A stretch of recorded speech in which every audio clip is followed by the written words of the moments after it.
अस्सलाम वालेकुम नाजरीन। Channel basic to advance English के साथ आपका मेज़बान यासर अब्बास काज़मी आज एक नए सबक के साथ आपकी खिदमत में हाज़िर है। इससे पहले कि मैं अपने आज के सबक की तरफ बढ़ूँ, मेरी रिक्वेस्ट है उन तमाम अहबाब से कि जिन्होंने अभी तक मेरा चैनल सब्सक्राइब नहीं किया तो अभी मेरे चैनल को सब्सक्राइब करें और हाँ, साथ बेल नोटिफिकेशन को ऑन करना न भूलें ताकि मेरी हर नई आने वाली वीडियो का नोटिफिकेशन आप तक आसानी से पहुंच सके। इसके साथ साथ दूसरी रिक्वेस्ट है आप लोगों से कि मेरी वीडियोस को मुकम्मल वॉच किया करें ताकि उसमें दी गई मालूमात आप तक मुकम्मल तौर पर और बतरीके एहसन पहुंच सकें।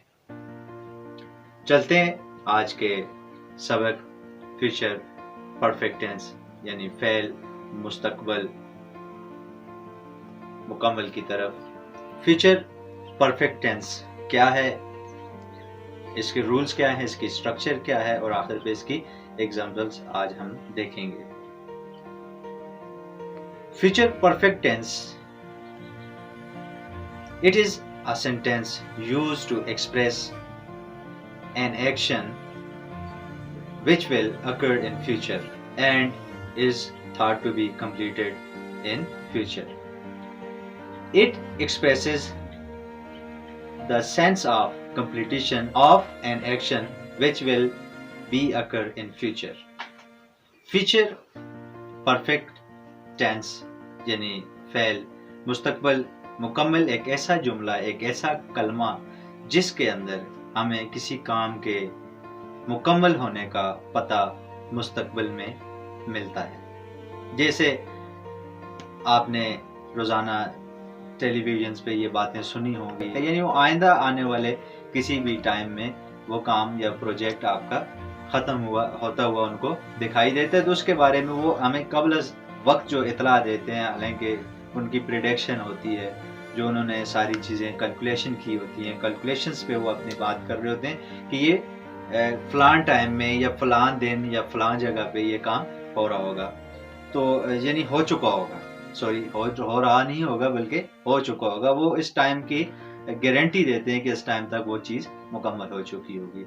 अब ये जो उनकी बात है कि फ़लान टाइम तक ये या फ़लान दिन को या कल ये चीज़ ख़त्म हो चुकी होगी या मुकम्मल हो चुकी होगी, जो काम अभी आपका चल रहा है, जो काम आपका चल रहा है वो कल कंप्लीट हो जाएगा। तो इस सेंटेंस को, इस पूरे सेंटेंस को हम फ्यूचर कंटिन्यूस टेंस के साथ तशबीह देंगे, इसको रिलेट करेंगे। वो ऐसे रिलेट करेंगे कि अगर हमसे कोई बंदा ये पूछता है कि आप ये बता सकते हैं कि ये काम आप कब तक ख़त्म करेंगे, तो आप उनको ये कहेंगे, या मैं या कोई भी उसको जब रिप्लाई कर रहा होगा तो वो ये कहेगा कि ये काम कल तक इंशाअल्लाह मुकम्मल हो जाएगा या कल तक ये काम मुकम्मल हो चुका होगा।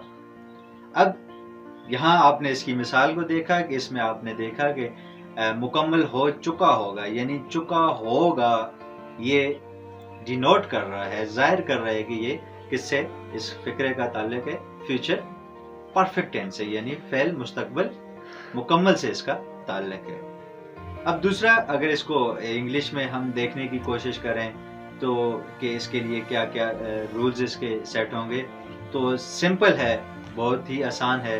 खैर बाकी भी इसी तरह के हैं, लेकिन यहाँ पे आपको एक आसान तरीका, एक आसान ट्रिक बता रहा हूँ कि जिससे आप फ्यूचर परफेक्ट टेंस की पहचान भी कर सकते हैं और इसकी स्ट्रक्चर भी आप बिल्ड कर सकते हैं। तो इसके लिए क्या है जी, फ्यूचर के लिए हम जो एक्सिलरी, इसकी मेन एक्सिलरी है वो विल है, विल या शेल है। ये आपने हमेशा अपने जहन में रखना है कि इसकी विल और शेल मेन एक्सिलरी है। और उसके बाद आगे जो इसके सिचुएशंस हैं, यानी वो अगर इसकी सिचुएशन इंडेफिनेट है और इसके लिए जो इसकी एक्सिलरी इस्तेमाल की जाएगी, हेल्पिंग वर्ब, वो विल इस्तेमाल होगा। और अगर कंटिन्यूस है तो इसकी विल के साथ बी इस्तेमाल किया जाएगा।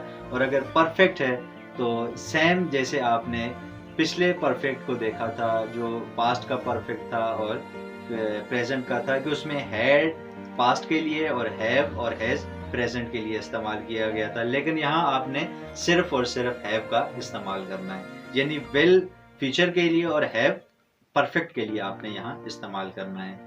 तो अब आपके पास इसकी स्ट्रक्चर या इसका रूल सेट हो गया कि इसमें विल हैव या शेल हैव का इस्तेमाल होगा। उसके साथ साथ मैंने पिछली एक वीडियो में इसका जिक्र किया था कि परफेक्ट चाहे वो प्रेजेंट का है, फ्यूचर का है या पास्ट का है, हमेशा इसमें थर्ड फॉर्म ऑफ वर्ब इस्तेमाल की जाएगी। तो ये दो रूल्स तो आपके जहनों में बतरीके एहसन बैठ गए होंगे। तो मजीद हम चलते हैं, अगर हम इसका सादा जुमला यानी सिंपल सेंटेंस बनाना चाह रहे हैं तो उसकी क्या रूल्स होंगे। तो रूल्स इसके सेम वही हैं कि हम इसमें विल और शेल हैव का इस्तेमाल करेंगे। शेल और विल किस किस सब्जेक्ट के साथ हमने इस्तेमाल करना है। तो बार बार ये चीज़ आपके सामने आ रही है, तो आपको ज़रूर इस चीज़ पे फोकस करना चाहिए कि विल और शेल का इस्तेमाल किन के साथ होता है। तो शेल का इस्तेमाल हमेशा आई और वी के साथ होता है, बाकी सब के साथ विल का इस्तेमाल करेंगे। तो सेम इसी तरह यहाँ पे भी विल हैव का इस्तेमाल बाकी सब के साथ होगा मा सवाए आई और वी के, यानी आई और वी के साथ शेल हैव का इस्तेमाल करेंगे, बाकी सब के साथ विल हैव का इस्तेमाल होगा। तो अब इसके अगर हम नेगेटिव बनाने जा रहे हैं सेंटेंस, तो उसके लिए क्या रूल्स होंगे। वही रूल्स हैं, इसके साथ हमने विल हैव के साथ हमने नॉट का इजाफा कर देना है और थर्ड फॉर्म ऑफ वर्ब इस्तेमाल करनी है। और अगर हम इसका इंट्रोगेटिव बना रहे हैं तो वही है कि इसमें मैन एक्सिलरी जो इसकी है विल हैव उसका या शेल हैव उसका इस्तेमाल करेंगे, और साथ साथ हमने इसका इस्तेमाल हमने सब्जेक्ट से पहले करना है, और उसके बाद हमने वही थर्ड फॉर्म ऑफ वर्ब इस्तेमाल करनी है, और आखिर पे साइन ऑफ इंटरोगेशन इस्तेमाल करना है। और अगर इसी तरह इसका आप नेगेटिव और इंट्रोगेटिव सेंटेंस बनाना चाह रहे हैं तो उसकी रूल्स कुछ यूँ होंगे कि इसमें हमने विल और शेल को हमेशा सब्जेक्ट से पहले इस्तेमाल करना है, और सब्जेक्ट के फ़ौरन बाद हमने हैव नॉट का इजाफा करना है, और उसके बाद हमने थर्ड फॉर्म ऑफ वर्ब इस्तेमाल करनी है, और आखिर पे हमने वही साइन ऑफ इंटरोगेशन का इस्तेमाल करना है। तो अब हम इसके स्ट्रक्चर की तरफ बढ़ते हैं कि इसका स्ट्रक्चर क्या होगा। तो सबसे पहले हम देखते हैं कि इसके सिंपल सेंटेंस के क्या स्ट्रक्चर होगी। तो सिंपल सेंटेंसेस जो हम बनाएंगे उसकी स्ट्रक्चर कुछ यूँ होगी कि सब्जेक्ट प्लस विल हैव और shall have plus third form of verb जिसे पास्ट पार्टिसिपल भी कहा जाता है प्लस ऑब्जेक्ट। इसी तरह अगर हम इसका नेगेटिव बनाने जा रहे हैं तो उसकी स्ट्रक्चर कुछ यूँ होगी कि subject plus will have plus not plus third form of verb plus object. और अगर इसी तरह हम इसका इंट्रोगेटिव बनाना चाहते हैं तो विल को हम सब्जेक्ट से पहले ले आएंगे, यानी विल या shell plus subject plus third form of verb plus object plus sign of interrogation. और अगर इसकी तरह हम इसका नेगेटिव इंट्रोगेटिव बनाना चाह रहे हैं तब हम क्या करेंगे, विल और शेल को हम सब्जेक्ट से पहले ले आएंगे, यानी विल और shell plus subject plus have plus not plus third form of verb plus object. तो चलें बढ़ते हैं इनकी मिसालों की तरफ और समझते हैं कि फ्यूचर परफेक्ट टेंस कैसे इस्तेमाल किया जाएगा, कैसे बनेगा, इसकी क्या फॉर्मेशन कैसे होगी, इसकी स्ट्रक्चर क्या है, इसके रूल्स क्या हैं, उनको यहाँ हम इम्प्लीमेंट करने की कोशिश करेंगे। तो आपने मेरे साथ रहना है, इन मिसालों को आपने प्रैक्टिस भी करना है। अल्फाज बदलते रहेंगे, फार्मूला वही रहेगा, स्ट्रक्चर वही रहेगी। जैसे कि इसकी मिसाल है, अगर हम इसका सैंपल बनाना चाहते हैं फ्यूचर परफेक्ट टेंस का, यानी फ़ेल मुस्तकबल मुकम्मल का, कि मैं लिख चुका हूँगा।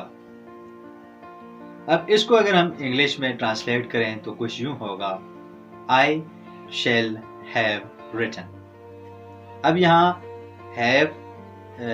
शेल हैव इसलिए लगा कि इसका सब्जेक्ट आई है। अगर सब्जेक्ट आई और वी होगा तब हम शेल हैव का इस्तेमाल करेंगे।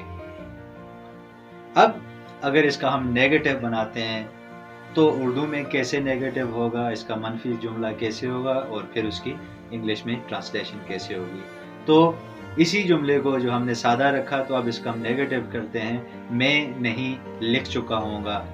अब इसकी इंग्लिश ट्रांसलेशन की जाए तो इसको ट्रांसलेट किया जाए तो I shall have not written, I shall have not written.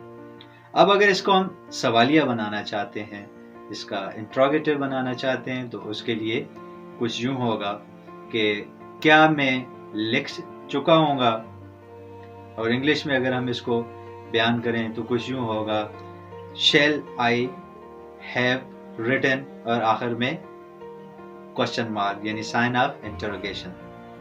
इसी तरह अगर हम इसको नेगेटिव इंट्रोगेटिव बनाना चाह रहे हैं, तब हम इसको कुछ यूं कहेंगे कि क्या मैं नहीं लिख चुका हूँगा, और इंग्लिश में अगर इसको ट्रांसलेट करेंगे तो कुछ यूं होगा shall I have not written, और आखिर पे साइन ऑफ इंटरोगेशन यानी क्वेश्चन मार्क।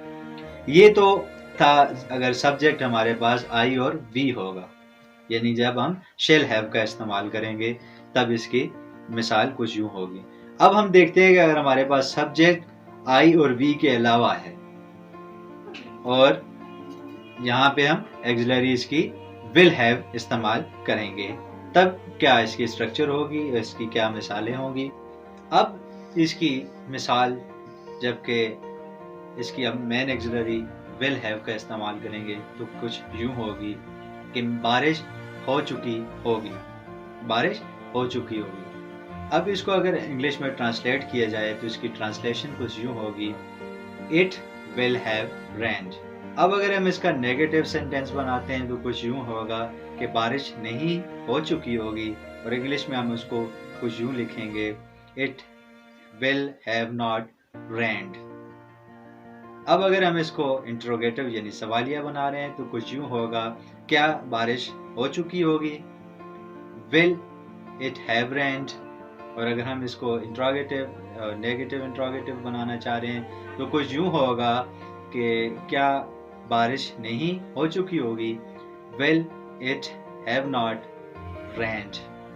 उम्मीद करता हूँ कि आपको ये सारी चीज़ें, ये सारे फार्मूले समझ आ गए होंगे और आप इनको अब प्रैक्टिस भी करेंगे। इंतहाई सादा और आसान से इसके फार्मूलाज हैं, स्ट्रक्चर है, समझने में कोई दुश्वारी नहीं है, लेकिन थोड़ी सी आपको प्रैक्टिस और कंसंट्रेशन की ज़रूरत है। तो अगर आपको लगे कि मेरी वीडियो लाइक शेयर और सब्सक्राइब के काबिल है तो ज़रूर सब्सक्राइब कीजिएगा और दुआओं में याद रखिएगा। शुक्रिया।